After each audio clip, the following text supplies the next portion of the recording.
जरा सोचो तुम्हारे हाथ एक ऐसा कैमरा लग जाए जिसमें ताकत हो समय को पीछे करने की। कुछ ऐसा ही होता है हमारी आज की कहानी में। कहानी की शुरुआत होती है एक रेस्टोरेंट में जहां नीना हैरिसन अपने इकलौते बेटे डोरियन के साथ बैठी थी। तभी नीना ने अपना पुराना कैमकॉर्डर निकाला और डोरियन की वीडियो बनाने लगी, क्योंकि आज उसके कॉलेज का पहला दिन है। बातों बातों में अचानक उसने गलती से अपनी शर्ट पर सॉस गिरा दी। इसके बाद उसने अपनी माँ से कहा कि एक बार फिर से रिकॉर्डिंग शुरू करे। जैसे ही नीना ने कैमकॉर्डर का रिवाइंड बटन दबाया, अचानक उसके आसपास की सारी दुनिया अपने आप समय में पीछे चली गई। उसे तो समझ ही नहीं आया कि आखिर ये हुआ क्या। उसके मुंह से एक शब्द नहीं निकला और वो तेजी से सांसें लेने लगी। अब वही सब चीजें एक बार फिर से होने वाली थी, इसलिए पहले ही नीना ने डोरियन को सॉस गिराने से रोक लिया। उसने डोरियन की शर्ट के दाग के बारे में पूछा, लेकिन ऑब्वियसली उसे तो कुछ याद ही नहीं था। नीना ने सोचा कि शायद ये सब उसका वहम है। इसके बाद वो दोनों गाड़ी में बैठकर कॉलेज के लिए निकल गए। डोरियन गाड़ी चला रहा था और उसने कैमकॉर्डर लेकर रिकॉर्ड करना शुरू कर दिया। इस सब के बीच उनकी गाड़ी स्पीड लिमिट से तेज हो गई। बदकिस्मती से एक पुलिस कार ने उन्हें देख लिया और उनका पीछा करना शुरू कर दिया। नीना ने अपने बेटे से गाड़ी साइड में लगाने को कहा। पुलिस कार में से ऑफिसर लास्की निकला, जो उन दोनों के काले होने की वजह से उन्हें टॉन्ट करने लगा। इस बात से डोरियन काफी चिढ़ गया और उन दोनों में बहसबाजी शुरू हो गई, लेकिन उसकी माँ ने उसे किसी तरह शांत किया। पर वो ऑफिसर अब भी कुछ न कुछ अनशंट बोले ही जा रहा था। उसने देखा कि कैमकॉर्डर में रिकॉर्डिंग अब भी चल रही थी, इसलिए उसने गुस्से में नीना से रिकॉर्डिंग बंद करने को कहा। जब डोरियन ने कहा कि रिकॉर्डिंग करना कोई जुर्म थोड़ी है, तो ऑफिसर लास्की ने जबरदस्ती रिकॉर्डर छीनने की कोशिश की। इसी छीना झपटी में नीना ने गलती से रिवाइंड बटन दबा दिया और तभी समय पीछे चला गया और वो दोनों 5 मिनट पहले के टाइम में पहुंच गए। अभी ऑफिसर से उनका पाला नहीं पड़ा था। इस बार नीना बेहद थका हुआ महसूस कर रही थी, मानो टाइम में पीछे जाने में उसकी पूरी जान लग गई हो। उसकी हालत देखकर डोरियन ने एक बार फिर से उसी जगह साइड में गाड़ी लगा दी। वो अपनी माँ को शांत करने की कोशिश कर रहा था कि तभी ऑफिसर लास्की एक बार फिर उनके पास आ गया। हालांकि इस बार उन दोनों ने कुछ भी गलत नहीं किया था, लेकिन वो फिर भी उन दोनों को परेशान करने लगा। लास्की ने कहा कि उनकी कार का एक कोना अब भी सड़क से टच हो रहा है और ये भी एक जुर्म है। डोरियन ने उसे समझाने की बहुत कोशिश की, लेकिन वो तो मानो घर से मान के आया था कि इनका चालान तो काटना ही काटना है। डोरियन के उसकी बात ना मानने पर लास्की ने अपनी बंदूक निकाल ली। वो शूट करने ही वाला था, लेकिन खुशकिस्मती से नीना के हाथ में अब भी वो कैमकॉर्डर था। उसने रिवाइंड बटन दबा दिया और जैसे तैसे वो इस मुसीबत से बच गए। इस बार उसने काफी देर तक बटन दबाए रखा, जिस वजह से वो वापस रेस्टोरेंट में ही पहुंच गए। पता चलता है कि असल में लास्की तो उनके साथ पहले से ही रेस्टोरेंट में मौजूद था। वहीं से उसने उन दोनों पर नजर रखी हुई थी। वो काले लोगों से नफरत करता था, इसलिए बिना बात ही उन्हें सबक सिखाना चाहता था। नीना को एहसास हो गया कि उसके बेटे की जान खतरे में है, इसलिए वो बिना समय गवाए वहाँ से बाहर निकल गई। इस बार वो गाड़ी चला रही थी और उसने लंबा रास्ता पकड़ लिया। उसे लगा कि इस तरह वो उस पुलिस वाले से बच जाएंगे। उधर डोरियन को उसकी माँ की हरकतें कुछ अजीब लग रही थी, लेकिन नीना ने उसे कुछ नहीं बताया। कुछ देर बाद दोनों एक होटल में पहुँचे और बाहर का खाना ऑर्डर किया। बैठे बैठे नीना टीवी पर एक लॉटरी शो देखने लगी। तभी उसके दिमाग में एक आइडिया आया। उसने पहले ही लॉटरी के नंबर देखकर याद कर लिए और फिर समय को रिवाइंड करके स्मार्ट बनने के लिए उसने सारे नंबर सही सही बता दिए, जिससे डोरियन का मुंह खुला का खुला रह गया। उसने प्लान बनाया कि आगे चलकर वो ऐसे ही लॉटरी जीतेगी। नीना को लग रहा था कि खतरा टल चुका है, लेकिन तभी कोई जोर जोर से दरवाजा खटखटाने लगा। डोरियन ने दरवाजा खोला तो वहाँ ऑफिसर लास्की खड़ा था। वो एक बार फिर उनका पीछा करके वहाँ तक पहुँच गया था और इस बार अपने साथ शोर मचाने की कंप्लेंट भी लाया था। लास्की ने दोनों से अपनी आईडी दिखाने को कहा। एक बार फिर से डोरियन का पारा चढ़ गया, क्योंकि उन्होंने तो कुछ गलत किया ही नहीं था। उसने लास्की को बाहर भेजने की कोशिश की, लेकिन तभी ऑफिसर की नजर नीना के हाथ में कैमकॉर्डर पर चली गई। लास्की जबरदस्ती कमरे में घुस गया और डोरियन और उसके बीच हाथापाई शुरू हो गई। नीना डरी हुई सब कुछ देख रही थी कि लास्की ने उसके बेटे का सर शीशे में दे मारा और उसे शूट करने के लिए तैयार हो गया। लेकिन ऐसा होने से पहले ही नीना ने टाइम रिवाइंड कर दिया और तीनों एक बार फिर से रेस्टोरेंट में पहुंच गए। अब उसे एहसास हो गया कि वो जहां मर्जी छिप जाए, ऑफिसर कहीं ना कहीं उन्हें ढूंढ ही लेगा। ऐसा लग रहा था मानो उनकी किस्मत में ही लिखा है कि उनका पाला उस पुलिस वाले से पड़ेगा ही पड़ेगा। इस बार नीना ने कुछ अलग करने की सोची।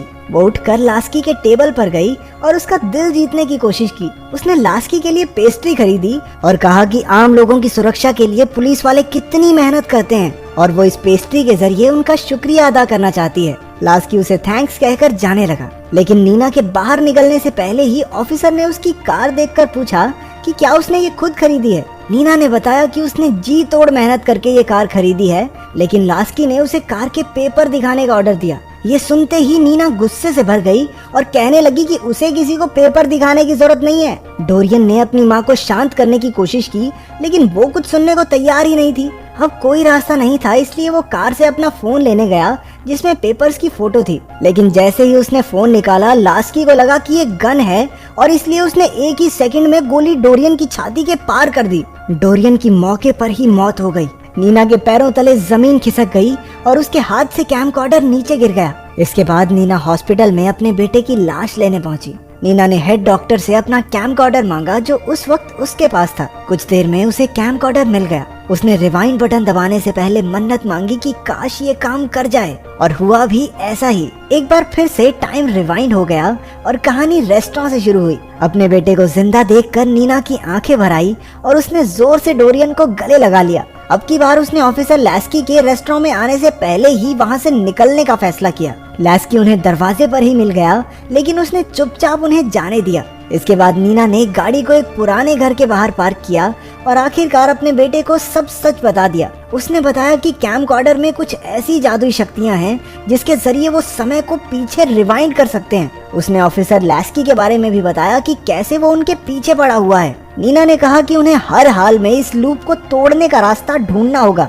डोरियन जानता था कि उसकी माँ झूठ नहीं बोल सकती, इसलिए उसने कुछ सोचकर कहा कि उन्हें मेन रास्ते से हटकर उसके मामा के घर चलना चाहिए। कुछ देर बाद वो एक मोहल्ले में पहुँचे जहाँ नीना का बचपन गुजरा था। तब नीना ने बताया कि उसके बड़े भाइयों को पुलिस ने बड़ी बेरहमी से गोली मार दी थी और तब से उसके दिल में गहरा सदमा लगा है। जल्द ही वहाँ डोरियन का मामा नील आ गया। नीना और नील के बीच रिश्ते कुछ ठीक नहीं थे, क्योंकि उनके पिता की मौत के समय नीना उन्हें एक आखिरी बार देखने तक नहीं आई और इसीलिए नील आज तक उससे गुस्सा था। वो माँ बेटे को घर के अंदर ले आया। तब नीना ने उसे कैमकॉर्डर की सारी कहानी बताई और ऑफिसर से बचने के लिए अपने भाई से मदद मांगी। उसने नील को विश्वास दिलाने की पूरी कोशिश की कि वो झूठ नहीं बोल रही। उस समय हमें पता चला कि असल में ये कैमकॉर्डर उनके पिता का हुआ करता था। नील को भी याद आया कि उनके पिता अक्सर इस तरह के जादू की कहानियां सुनाया करते थे। शायद उन्होंने भी मुश्किल समय से बचने के लिए कैमकॉर्डर का इस्तेमाल किया होगा। कुछ और बातें करने के बाद भाई बहन ने अपने बीच का गुस्सा भुला दिया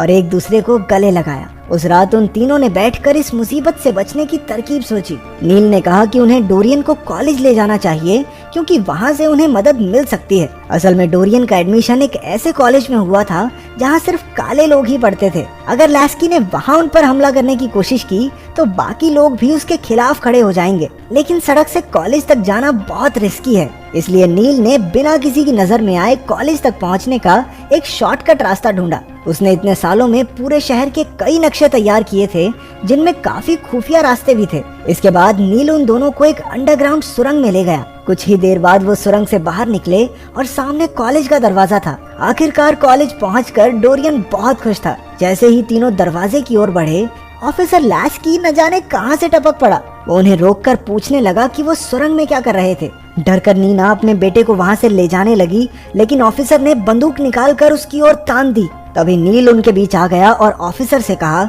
अगर दम है तो अब शूट करके दिखा। उसी वक्त कुछ और पुलिस वाले अपनी बंदूकें लेकर वहां पहुंच गए। अब नीना लास्की के अत्याचारों से तंग आ चुकी थी। उसने अपना कैमकॉर्डर उठाया और उनकी वीडियो बनाने लगी। डोरियन ने अपनी माँ से कहा कि रिवाइंड बटन दबाकर सब कुछ एक बार फिर से शुरू कर दे, लेकिन अब बहुत हो चुका था। बल्कि अब नीना ने कैमकॉर्डर लॉक कर दिया। अब वापस जाने का कोई रास्ता नहीं था। उसकी हिम्मत और साहस देखकर बाकी स्टूडेंट्स भी अपना फोन निकालकर ऑफिसर की बदतमीजी की रिकॉर्डिंग करने लगे। ये देखते ही लास्की की तो हंसी छूट गई, लेकिन तभी नीना उसे ताने देने लगी कि कैसे वो अपनी ताकत का इस्तेमाल करके सिर्फ लोगों के काले रंग की वजह से उन्हें हरास करता है, परेशान करता है। उसे अपनी नफरत के सिवा कुछ दिखाई नहीं देता, तो वो लोगों के लिए क्या काम करेगा। उसकी बातों से बाकी पुलिस वाले भी शर्मिंदा होकर पीछे हट गए। लेकिन लास्की अब भी नीना को सबक सिखाने पर तुला हुआ था। उसने गोली मारकर सब कुछ खत्म करने की सोची, लेकिन जब उसकी नजर आसपास के सभी स्टूडेंट्स और उनके कैमरास पर गई तो वो डर गया।